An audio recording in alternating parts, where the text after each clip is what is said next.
Inspired by the life of the savvy and ambitious Colombian businesswoman Griselda Blanco comes a new Netflix original limited series. Griselda tells the story of a devoted mother who, with her lethal blend of charm and relentless savagery, creates one of the most powerful cartels in history. Witness Sofia Vergara's captivating transformation into the godmother of the underworld. Griselda, now streaming only on Netflix.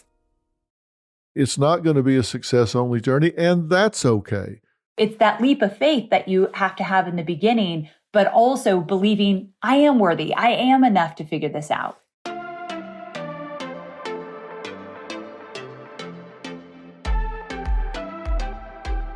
Well, hello, everybody, and welcome back to Fill in the Blanks. You have a special treat today because we're going to talk about how can being your own boss redefine your life? And my guest is Amy Porterfield. She asked that question and really so much more. Her purpose is to help women navigate into living the life that they dreamed of. She has authored a book called 2 Weeks Notice. She is an ex-corporate type turned CEO of a multi-million-dollar business, and she shows women how to go from stuck and complacent to courageous and capable by devising a 9-to-5 exit plan so you're no longer really at the mercy of all these corporate politics and all of this dinosauric attitude that women fall victim to. And in many cases, it's just blatant discrimination. Her action-by-action teaching style provides aspiring business owners with the tools they need to bypass and really build a business they love, follow a passion. And we're going to talk about the pros and cons of that because it's not going to be a success-only journey, no question about it. But let me stop introducing this really interesting woman. Amy, thank you for joining me today. Well, thanks so much for having me. Tell me, you come at this from experience because you spend a lot of time in corporate America. A lot of times when you talk to consultants, they'll tell you 100 different ways to get a girlfriend or boyfriend, but they ain't got one. That's not true of you. You've been there. You've done this. Where have you worked in the past? I always thought I would be a corporate girl. I can't even believe I'm sitting here today saying I'm an entrepreneur. I always thought it would just be my plan. So I've worked in dating. I used to work in a dating service. I've worked for Harley Davidson motorcycles. I'm not a biker chick by any means, but I worked for Harley for a while. And my last corporate job was with peak performance coach Tony Robbins, where I was the director of content development. I've been in so many different jobs though. And I always thought I was a really good corporate girl, climbing that corporate ladder and wanting to get all the awards and the promotions. And I always thought that's where I'd be. What caused you to make the jump? Because as you said, that was your path, what you envisioned. Yeah. But then all of a sudden, something triggered you where you said, no, not going to do this anymore. Yes, it was actually a very specific moment in time. So I was working for Tony for about 6 years and I was getting paid well. I got to travel. I was a director, so I had a team around me. And on paper, it was a really good job. I had also just gotten married and was traveling all the time, never was seeing my husband and never was at home. But here's what happened. Tony decided to do a focus group of some type, and he brought in a bunch of online business owners. Now, they needed someone to take notes for the meeting, so this is very humbling. I was brought in to take notes. I sat at a side table, and all these guys came in. They were all men. And they sat at this big oak table in our offices in San Diego, California. And Tony said, guys, tell me about your businesses, because Tony was getting more into the online space. So they went around and they talked about what they did. Now, these guys were in all these different areas like real estate, relationship building, investing, so many different markets.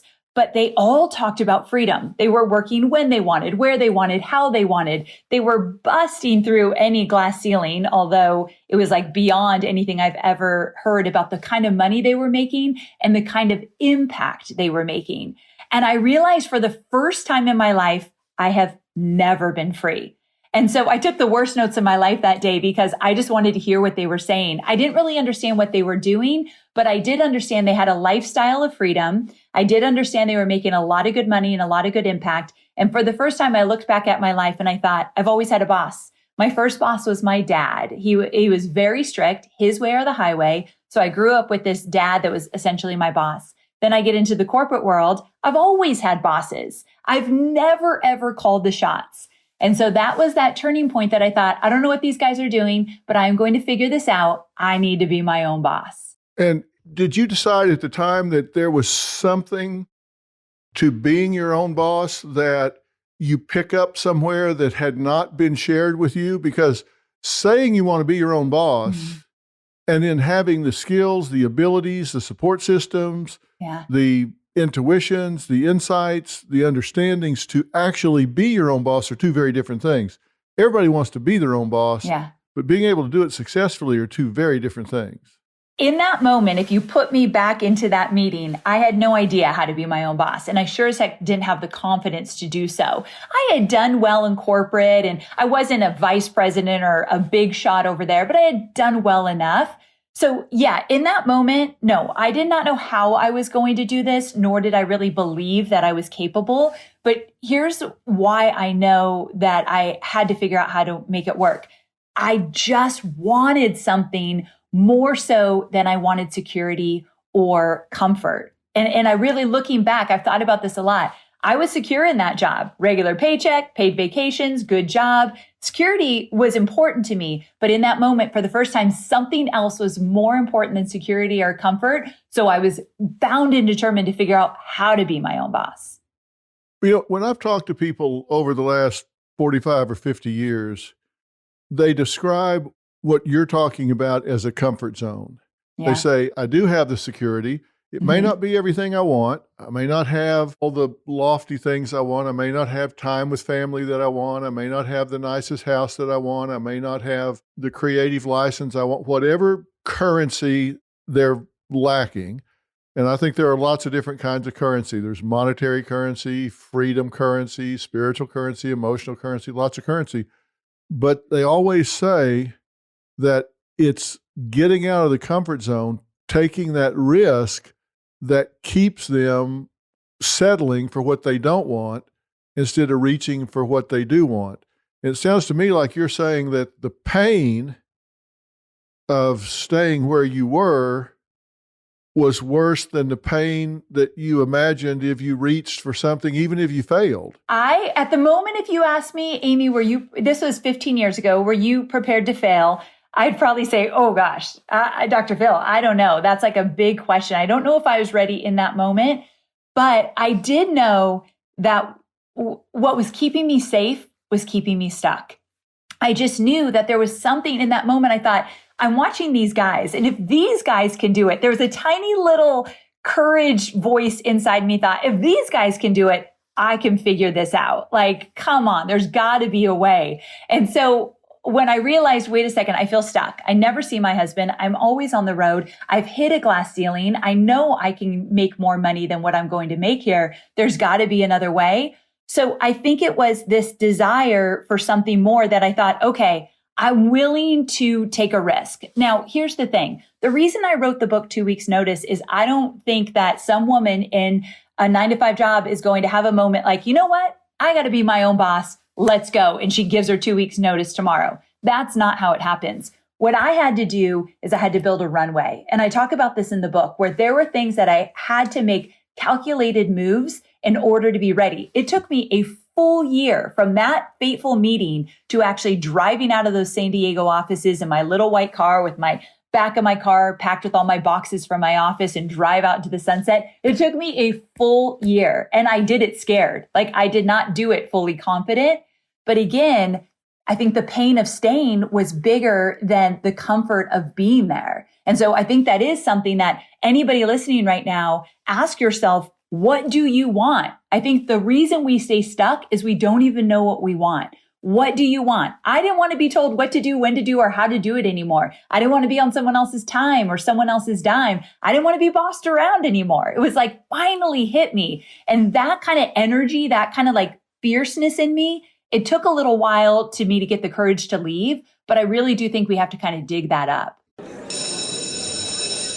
I'm Dr. Megan Sachs. And I'm Dr. Amy Sloshberg. And we're the host of the podcast Campus Killings. Our show covers some of the most sinister crimes to take place on or around school campuses, or the cases we discuss have a school-connected theme. And with the new school year comes an all-new second season of Campus Killings, which will debut on September 16th, 2023. But if you want to listen to Campus Killings now, you can binge all the episodes from season 1, available everywhere you listen to podcasts.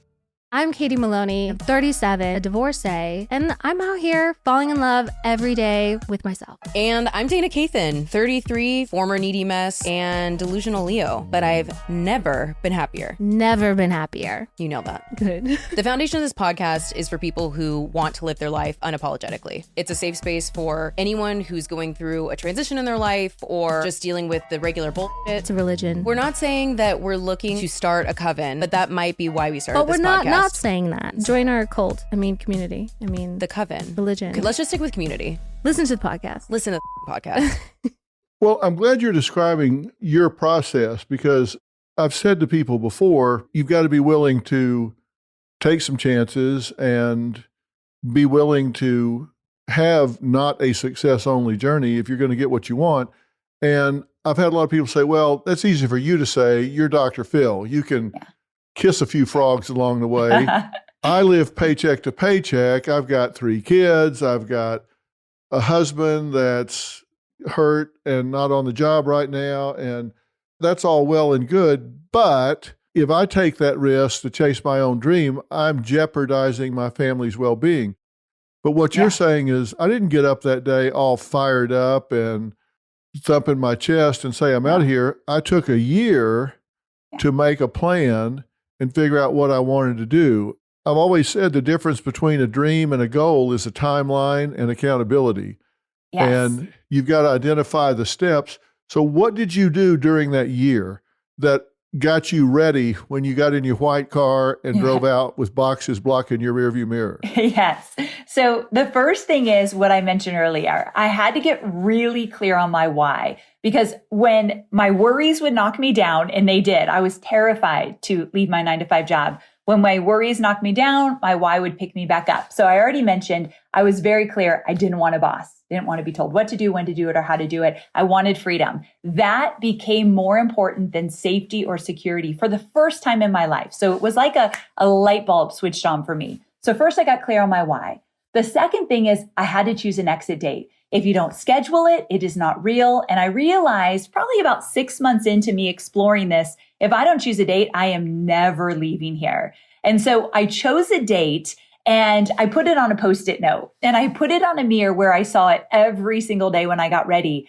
And when I saw it, I'd ask this question: what do I need to do today to move me closer to that date? Because I am, come hell or high water, I am sticking to that date. So what do I need to do today? And it might have been, I need to make a call and ask for advice, or I need to buy a certain book about building a business, or I need to buy a program or talk to a coach, or whatever it might be. But what can I do today? Like, let me give you an example. There was one day where I was online and I was watching this woman run her business, and she was talking about all the different things that she did. And I went to her website and I'm like, this is the business I want to build. This girl was crushing it. So I went to her contact page on her website, typed a little email. And remember, at the time, like, I was nobody, so she had no idea who I was. And I said, can I pay you for 1 hour of your time? I want to know how you build your business. And this is not what she offered in her business, but I thought maybe she'd say yes. And she did. So at my lunch hour, my walls were thin and I was scared someone would hear me. So I crawled underneath my desk. This sounds ridiculous. And I'm whispering on the phone, like, how did you build your business? How much did it cost to get started? How did you come up with your first idea? Like, I asked her all the questions and she was really generous with her time. And so this was me totally coming out of my comfort zone. But again, I wanted it bad enough that I was willing to do things that made me very, very uncomfortable. So it's those things, like little baby steps throughout the next 6 months, that I did to get me closer. So again, chose my exit date. What do I need to do today to move me closer to that date? And then the third thing I did is I looked at my finances. And I love that you brought this up. We are contributing to our households. The women I work with, it's not like their paycheck doesn't matter, so it can't go away tomorrow. So you've got to look and you've got to be very honest with, how much do I actually need to make each month in order to pay the bills? And you've got to talk to your spouse. If you're in a marriage or if you're in a partnership, well, they need to get on board with you. So getting clear about your finances is important. One of my students said, after I saved 6 months of extra income, monthly income, I was leaving my job. So she didn't pick an exit date. She picked a dollar amount, which I think eases a little of the anxiety. I think it's a good idea. That's a big deal because she had a pad. So she knew if I strike out for 6 months before I get anything coming in, I can cover it. Absolutely. I think that's a great idea because you're going to crash and burn. No matter how much you use my book step by step, there's going to be mistakes to be made. So having a little cushion, great idea. And then the next thing you've got to do is consider creating a side hustle. So my book teaches you how to leave your job and start an online business, but maybe you want to start a side hustle first and just get a few clients in and do whatever it is you're going to do. And we can talk about coming up with a starter idea, but get a side hustle so that you get a little courage to put yourself out there. For me, in the beginning, I just did social media for small businesses. That is nothing like I do today, 14 years later, but that's what I knew at the time. So I took a few clients, morning, night, weekends, did their social media just to get a little courage to put myself out there and bring in a little extra money in the meantime. So that was really helpful. And then the final thing to do is you've got to tell 3 people. And notice I just said 3 people. I didn't say tell everybody about your plans. Because here's the mindset shift you need to make. Not everyone is going to support you on this journey. You tell your coworker you're thinking about quitting your job and starting a business, they'll tell you all the reasons why you shouldn't do it because they've never done it. And so everyone has so many strong opinions about this. Sarah Blakely, she owned the company Spanx. She said when she cut the feet out of her pantyhose and had her first prototype, she told nobody. And the reason for that is she was so vulnerable that the first person that told her it wouldn't work, she would have absolutely believed them. And this is where I was as well. So I told my husband, of course, I told my mom who thinks I could walk on the moon and do anything. So she was going to support me, and my best friend. That's all. And those people held me accountable. The days that I thought, maybe I won't do this, this is too scary, they pushed me back out there. You've got to have people that will cheer you on and keep you accountable, but do not tell everybody because they will not understand. Right. And some people don't necessarily want you to succeed. Yes. Misery loves company, and a lot of people want you to stay right there with them so they can commiserate. Now, when you made that call to the woman that had the website and you went there, found it, she was crushing it, was there one idea that she gave you, one thing that she said to you that stuck with you that made a difference in the long run? And if so, what was it? 2 things, actually. Number 1, she said, this is going to be hard. So just get ready. You're going to not know what to do. You're going to be very confused for the first year. Just stick with it because it gets easier. So hearing someone who I knew was already successful tell me that was exactly what I needed to hear because I was so scared about making the leap. And then she gave me a tactical piece of advice. She said, start creating content, whether it's a blog post or a podcast or creating videos. She said, you need to start kind of creating content and coming up with your idea just to get the wheels turning. That was the first step that she did. And it's what I teach my students today as well, just to start getting yourself out there. Do you remember what your first piece of content was that you created and put out? So it's funny you should ask this because the other day I did an interview and I had to send them old photos and videos of me in the beginning. And there's a video on YouTube, one of my very first videos, where I put out some content. I was teaching some social media and I was so timid. I looked terrified in this video. I had no personality whatsoever. I looked like I was reading a teleprompter, but I wasn't. And that's the thing. The first few things that you do will be cringeworthy. That is part of this journey. I wrote 2 weeks notice because it's the book I wish I had when I was first starting out for someone to tell me, these are all the mistakes you're going to make. This is how you come back from it. These are the first steps you need to take. And I didn't have any of that. So yes, I remember those first pieces of content and they were horrific, but they got me to where I am today, talking to you. Like you have to start. Action creates clarity. You will not have clarity on your next best move until you actually do something. You can research all day long. You can sit in that cubicle and think, one day I'm going to quit my job, but I need more time. I need more space. I need more training. Here's the thing, Dr. Phil. One thing working with women that I've learned is that we think that we're not enough. We think that all the things that we've done, whether it be in our personal life or our business life, it's not enough. we need more. Where when I work with men, they have, not all men, this is generalizing a bit, but they don't have all the answers, but they just figure they'll figure it out. They'll fake it till they make it. They have enough confidence to be like, no, I can figure this out. It's all good. Or a lot of the women I work with, they're like, oh, no, I can't put myself out there until I have more education or more time. And what I teach my students is you just need a 10% edge. And I hope those listening right now will really let this sink in. A 10% edge to start a side hustle or to start a business means you are 10% ahead of those that you're going to serve. You've gotten results in one area or another, and those who have not gotten those results, you're going to teach them how to get those results, or you're going to give them what they need in order to get the results they want. But you don't need more time, more education, more certifications. You already have it in you. You just need to find the courage to find it. And it's not confidence. Notice I didn't say find the confidence. You need the courage, because confidence is, I have a proven track record. I've started a business. I've seen it's working. I'm going to do more of that.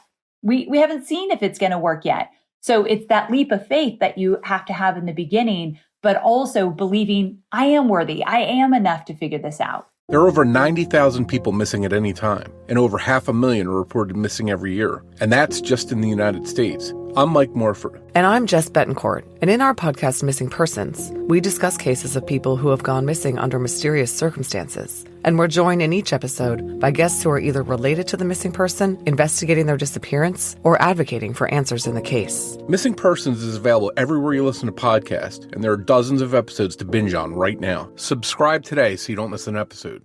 Hi, this is Rachel Yucatel, and I'm here to invite you to listen to my podcast, Misunderstood with Rachel Yucatel. This podcast delves into the lives of those who have been reduced to a single headline. Each episode will take a closer look at the stories of those who are on a mission to change their narrative. Join me as we uncover the truth behind the misconceptions, shed light on the stories of those who have perhaps been wrongfully portrayed, explore the complexities of the human experience, and celebrate the power of second chances. Who doesn't love a good comeback story? I can tell you from spending a lot of time in business and professional practice, there have been times that I've been in crisis situations, both in the healthcare delivery system and in business, both, when I've had to make a choice to either focus on what I don't know or focus on what I do know, because I've looked around the room at times and thought, my God, if people knew how much I don't know about where we are and where we're going,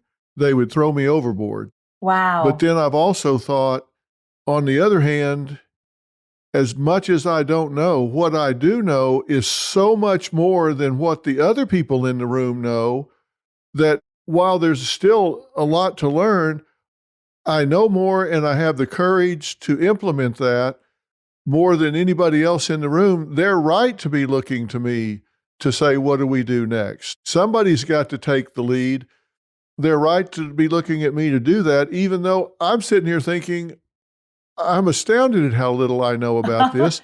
It's still more than anybody else knows. Okay, I love that. And I love that people got to hear you say that. We're like, wait a second, Dr. Phil knows everything. He's super confident. He's got all the information. Yeah, right. I love that you said that, though, because it's true. And I've never heard it say like that. I'm going to have to steal that from you. I'll always give you credit. But you know more than the most people in the room. And so you're just going to pull from that, even though you had that thought, I don't know as much as I might need to know right now, but you didn't dwell on that. And I think that's really powerful. Yeah, and that's where the courage comes in, because I'm a pilot and I've been in practice in hospitals and stuff. And I've been in situations where somebody needed to make a decision right now and everybody's looking at each other.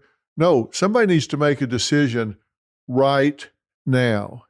And nobody wants to own that and be responsible for it. I think one of the things that has contributed to my success over the last 21 years on the air is a willingness to take a position. Yes. I've always told people, listen, go get a second opinion, third, fourth, fifth, whatever. And if what I say won't stand up to challenge, throw it out by all means.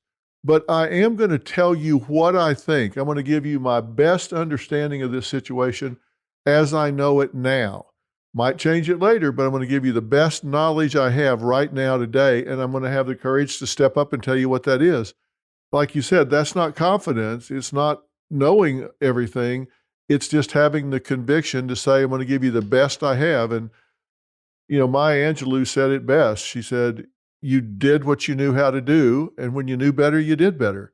Yes. We're all that way. You made your first content, you look back at it and say, this was terrible. Yeah. Well, when you knew better, you did better. Exactly. And, while you were saying that, it reminded me of another insecurity that comes up, especially with a lot of women who are just getting started with their own businesses.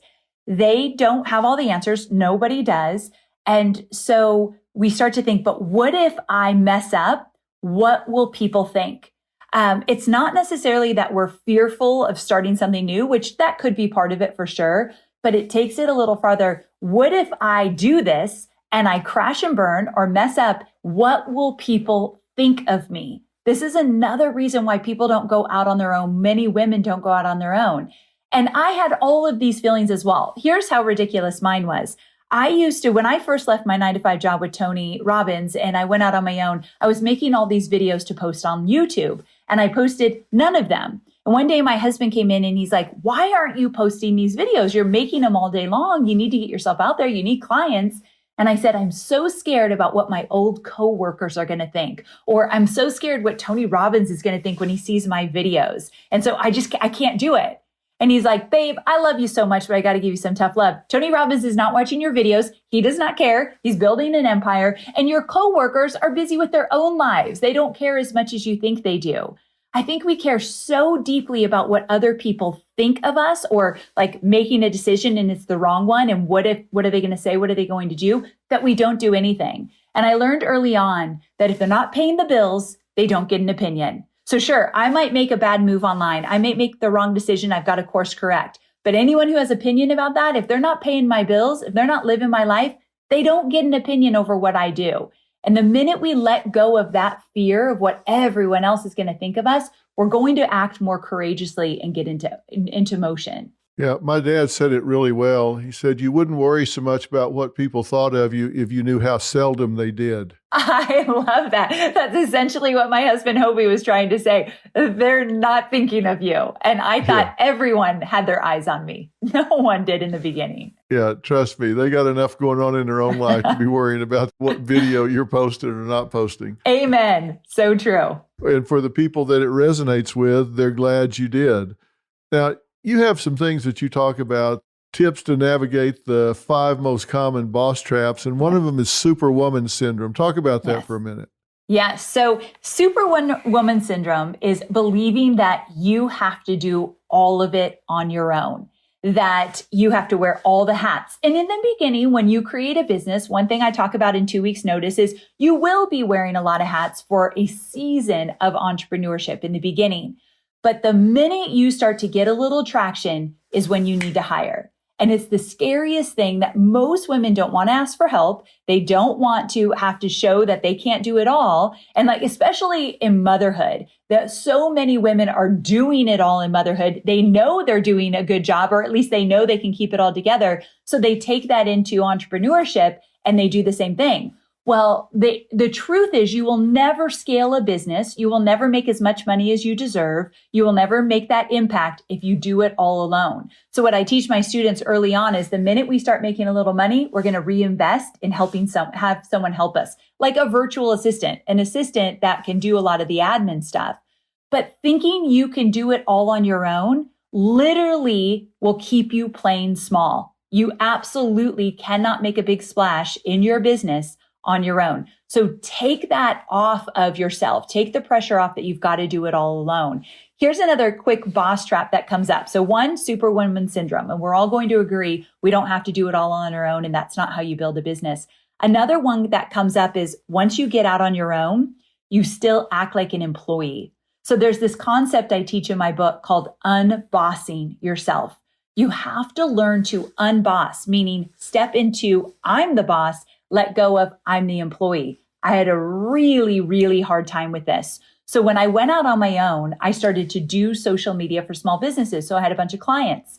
And all of a sudden I realized I have 8 bosses. I have literally stepped back into employee mode. You need it tomorrow? Great. I'll get it to you today. You tell me to jump? I say how high. I was literally just operating like an employee. And what happened was I had no boundaries. I was working my life away and I hated the business I created. I hated the position I put myself in.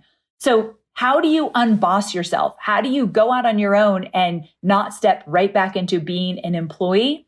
It's decision by decision, action by action. So even if you're still in a 9-to-5 job, or even if you're not working right now and you're a stay-at-home mom and you know you want to get out into the run your own business eventually, start making decisions without asking anybody else's opinion. That's one thing you can do. Stop looking around for permission and just say, I'll figure this out. I've got the agency. I'm resourceful. I'm going to figure this out. Stop looking to everyone to ask, what do you think? What's your insight? Can you give me advice? See how much you can do in making decisions on your own, and then start to unboss yourself. And once you do, and the business starts to thrive, then you're going to be in boss mode so that you'll take people in to help you build that business like we talked about. So you're not in that superwoman syndrome. Yeah. What you're describing is you've got to do something that is scalable. Yes. If not, you're working like a babysitter or some job where you're just selling your time. Exactly. And when you hit a ceiling of how many hours you have available, then you're stuck. Mm-hmm. You've got to do something where it can be working for you when you're not in harness every minute of every day. You got to have something that's working for you when you're not necessarily in harness. Yes. That's something that you figured out when you began to do a digital course, right? You didn't have to be there live. You had a digital course. Yes, let's talk about that. So I always talk about being very careful to build a business long-term where you're trading time for dollars.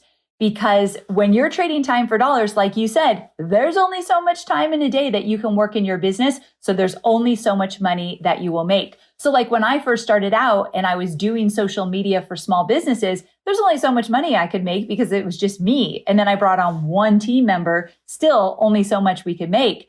But then when I decided, wait a second, I'm going to take what I know, put it into a digital course, and it will be one me to many. I could sell it to as many people as I need to, and I don't have to show up to support them every minute of the day. And that is when the business started to explode because I realized how to scale. So in my book, 2 Weeks Notice, I talk a lot about different business models you can create that will allow you to scale, not just digital courses. You could do memberships. You could do group coaching.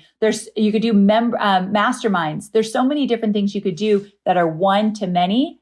But sometimes you have to start out with one-to-one, exactly how I did, just to get your feet wet. I'm a big proponent of baby steps because I know if I make it too complicated, I wouldn't have moved forward and neither will my students.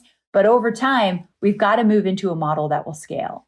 You started out, your first one didn't work very well at all. Yeah. No, let's talk about that real fast because it was a disaster. So here I went out on my own and I thought, I'm going to make $100,000 with my first digital course launch because I looked at social media and it looked like everybody else was making millions of dollars online. Remember, we only see their highlight reel, but I looked around and thought, okay, they're all making money. I should too. So I put this expectation on myself, put out my first digital course and made $267. And I hate to admit this to you, I cried for a week. I didn't want to get out of bed. I told myself I wasn't meant to be an entrepreneur. Look, here's proof. I can't do this. I need to go back to my job because it was a huge failure. But in that moment, coming back to what I mentioned earlier, I knew what my why was. I did not want a boss. And so I better get my butt out there and figure this out or else I'm going to have a boss again. So that desire to not want to have a boss kind of pushed me back out there. And the next time I launched a course, I made $10,000. And I thought, okay, this isn't the salary I was making at my last 9-to-5 job, but we're getting somewhere. The next time I did it, $30,000. And I remember that day, I thought I was the richest woman on the planet. I could not believe what I was able to do, and things started to kind of click. A year from that date, I made $950,000 with one digital course launch. And that's when I thought, okay, now game on, we got this. But it took me 3 years to figure that out. That's another thing. None of this is going to happen overnight. But my question is, how bad do you want it? And are you willing to stick with it? Yeah, but then once you get there, once you do break the code, once you do figure out what that formula is that resonates with people, connects with people, and you find out the value that they're looking for and you deliver that, then not that you don't have to evolve with the time, but now you have created what I call consequential knowledge. You have knowledge that is consequential and you uniquely own that. Somebody can't come and do that without you. And that makes you truly in business for yourself. Okay, love that you brought this up because I have a quick story for you. Remember how I mentioned this act of unbossing and believing that you could do it on your own? Well, I was about 3 years into my business and I thought I had unbossed myself. I thought I was a good boss and leading the way. And then I was presented from a peer of mine to become a partner in my business. So I had almost hit $1 million year. And this guy who was younger than me, who was really strategic and smart, he said, Amy, I've got an idea. Why don't you make me a 50-50 partner and we can explode this business you've created? And I was friends with him for a while. And Dr. Phil, I would love to tell you that it took me weeks to make a decision. I'd love to tell you I consulted lawyers. I talked to my husband. We went over it. I'd like to tell you all that happened. It took one night of sleep. And I said yes to this guy. Yes, you can have 50% of my business because yet again, I was scared that I couldn't make it on my own. And I don't want to go too deep into this because you could give me some therapy like that. Believe me, I've had a lot. But I've always thought that I needed a man. I thought that I needed a man to help me make decisions. And, it started with my dad and then all these male bosses. And so here's this guy saying, I see potential in you, Amy. You could be huge, but let me help you. And I went right back into my old habits of thinking I can't do it alone. And so I said yes. And for years, we made millions together. This business really took off until about 3 or 4 years in. And I looked in the mirror and thought, I don't even know who I am. I have let this guy become my boss. And it was no fault to him. I did this, but I went right back into, are you proud of me? Am I doing a good job? And when the business wasn't working, what do we do? What should we do? Help me, give me advice. Like I lost myself again. And I had already become an entrepreneur with almost $1 million business. And so when I realized, wait a second, I've literally went back into employee mode, I had to snap myself out of it really quickly. So the story I didn't want to tell in the book that I did tell is what it took to get me out of that situation. I literally almost lost my entire business because we almost had to dissolve it. Now, the reason I bring this up is because what you said, there was a moment that I was so weak and I almost gave all of it up. And then I remembered, wait a second. I know how to make money online. I've done this. So you can burn this down and I am going to build it back up because I know what I'm doing now. What did you call it? You had a name for it. Consequential knowledge. I had consequential knowledge. And that was the first time I think I've ever felt incredibly confident in my abilities because I had done it. And if you take this away from me, I will do it again. So fast forward, and I talk about in the book how I got out of it. And from the time I got out of it till a year later, I went from $5 million in my business to $16.5 million in a year. And I believe it's because it was the first time that I stepped into, wait a second, no one's coming to save me. I am going to figure this out. And I have officially started to believe in myself. That's how powerful it can be. And that's why I had to write the book. I want more women to step into that. I'm not unique. I'm very insecure in many, many ways. But when I realized, wait a second, I got this, burn it down, I'll build it back better, is when I stepped into it. Yeah. And at that point, you've just made a decision. Hey, I do know something that is not common knowledge. And this is what I mean by consequential knowledge. And I tell people that if you want to succeed in this life, you need to develop consequential knowledge. If you can be replaced with what you're doing to make money in 2 hours. If you work at McDonald's, which is a legitimate job, I'm not putting that down. I'm just saying, if you can be replaced in 2 hours, then you don't have consequential knowledge. But if you are a computer repair tech, if you are a brain surgeon, if you have a unique business and talent for creating content and marketing on the internet, whatever it might be, if that's something that if you leave, they can't replace you in a short period of time, you have consequential knowledge. What you know is consequential to your life and their business, then all of a sudden you're not working for minimum wage anymore. Now you're bringing something to the table that people need and they're willing to pay for that. Yes. When you said, hey, burn it down, I can build it back because I've got that information, that's when you become independent. Absolutely. And that's when life begins to change. So when you think about, let's say you're in a 9-to-5 job and you're listening right now and you look around and you think, this cannot be it. There's got to be something better for me. I cannot stay here much longer. The first thought is I'm going to quit and get another 9-to-5 job. But when you build that kind of knowledge that you talk about, and this is something you can do over time, I have no doubt in my mind, you never turn back. Like, can you imagine, Dr. Phil, ever turning back and working for somebody else? Can you even imagine at this point? It just wouldn't work. I mean, it wouldn't work. Exactly. Now, you're different than me, and you probably always had that gene of like, I'm going to be my own boss and I'm going to lead. Like, well, I have a quick question for you. Have you ever had a boss? The last job I had was for Hallmark cards in my junior year of high school. I had a feeling. Okay, so you are definitely a rarity where you probably never were meant to have a boss. But for those listening, I was absolutely meant to have a boss and I was really good at it.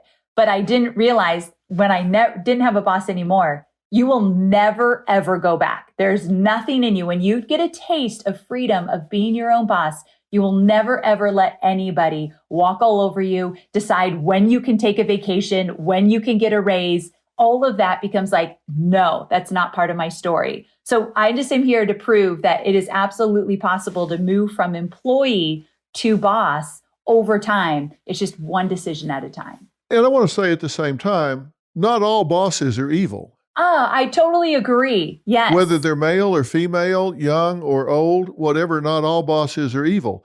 Entrepreneurship is not for everyone. I spend a lot of time working in the legal profession. There are lawyers that are cut out to be contingency fee plaintiff lawyers, where they might work on a case for 3 years and not make a dime and then make $38 million. And then there are lawyers that work on the defense side where they get paid an hourly fee. They know what it's going to be. They'll never make the $38 million, but they have the security of knowing they're going to get paid every month. One side is not for everybody, and the other side is not for everybody. Different personalities fit different things.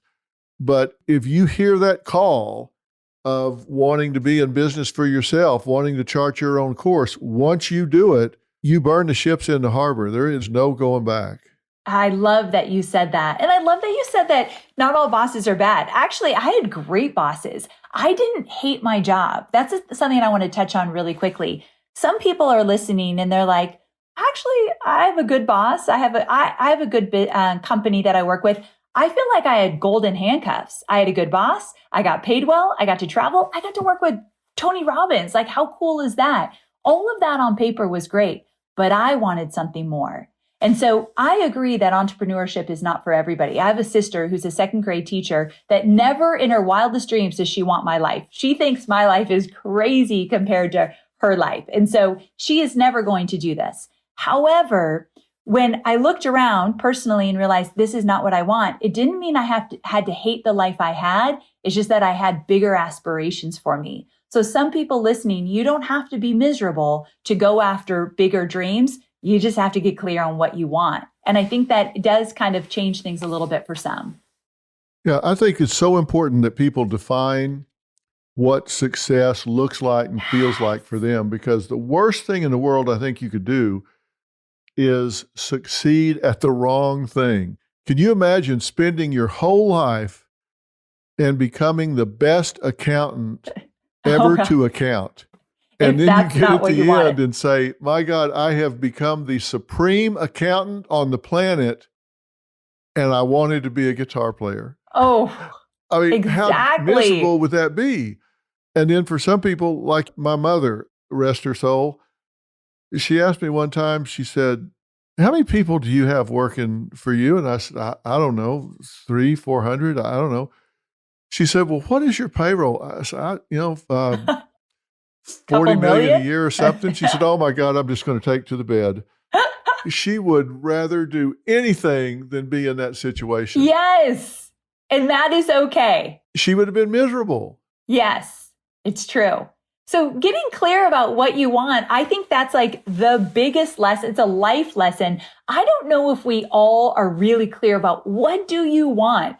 I have a good friend. Her name's Mel Robbins, and she's a motivational speaker, coach. And she once had me do an exercise where every single day I had to write down 5 things that I wanted. And the goal was to kind of change it up as you go. But every day, 5 things.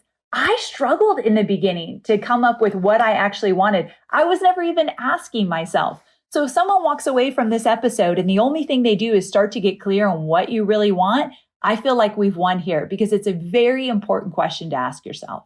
You start narrowing it down, and across time, you come to a laser targeted destination. Early on, what guided me was I went through and got a bachelor's, master's, PhD, postdoctoral fellowship, all this stuff. And the one thing that I always held on to was I'll never go work for a corporation with this education. But beyond that, my commitment was I want to market my education in non-traditional ways. So if the traditional thing to do was to hang out a shingle and be in private practice or whatever, I knew that's not what I want to do. So I was narrowing things down to say, whatever I do, I want to be sure that I'm not a face in the crowd. I want to market my education in non-traditional ways.